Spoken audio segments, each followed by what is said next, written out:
Bonjour, je suis Vincent Bouvet du blog initiation-photo.com. Le focus du jour va porter sur comment réaliser la mise au point de façon manuelle à travers le viseur ou l'écran de votre appareil photo. Réaliser la mise au point manuelle revient à positionner le plan de netteté par vous-même.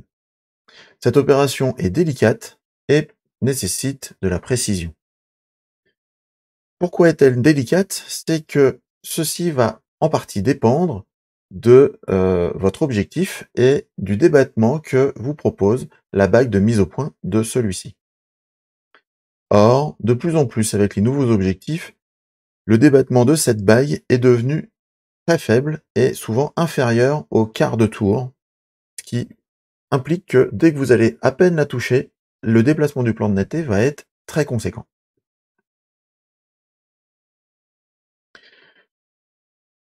Alors, comment allons-nous procéder à travers le viseur?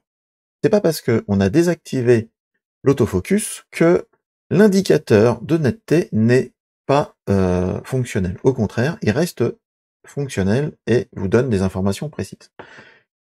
Il est représenté souvent par deux triangles et un cercle. Donc, si c'est le premier triangle qui est affiché, ça signifie que votre mise au point est trop proche du sujet qui est visé par votre collimateur. Si c'est le dernier triangle, celui de droite, qui est affiché, ça signifie que votre mise au point est derrière le plan de netteté visé par votre collimateur. Par contre, si c'est le cercle qui est affiché, votre netteté est correcte et pointe bien au niveau de la zone ciblée par votre collimateur.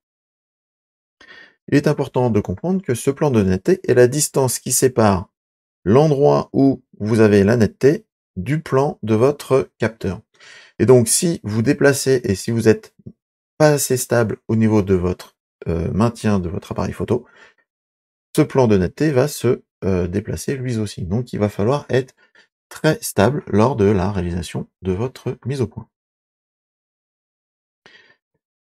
Au niveau de la réalisation de la netteté à travers l'écran de votre appareil photo numérique, on n'a pas cet indicateur avec les deux triangles et le cercle tel que présenté avant. Mais c'est pas grave parce que en fait, on a une autre possibilité qui est très utile et très précise aussi. C'est de zoomer très fortement sur l'aperçu de ce que vous êtes en train de cadrer. Et le fait de zoomer de façon très très proche, vous allez vous rendre compte visuellement si votre netteté est correcte ou pas. Et donc là, au fur et à mesure que vous allez tourner votre bague d'objectif, vous allez tout de suite vous rendre compte de la netteté sur l'image affichée sur votre écran. De plus, certains appareils photo proposent même une mise en évidence des contours nets de la zone cadrée.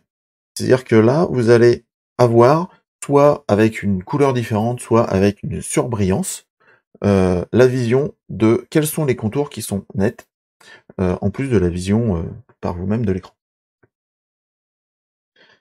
Donc tout ça, ça dépend si vous souhaitez faire une profondeur faible avec une netteté précise.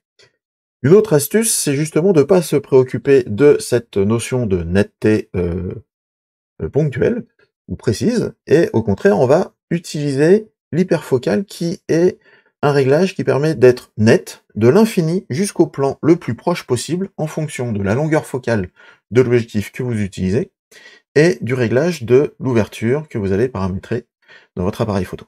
Ça, c'est ce que je vous explique dans la fiche PDF qui est téléchargeable juste en dessous de la vidéo. Voilà pour aujourd'hui, je vous invite à partager cette vidéo avec vos amis, à la liker sur YouTube, à vous abonner à la chaîne YouTube. Et moi, je vous dis à demain. Au revoir.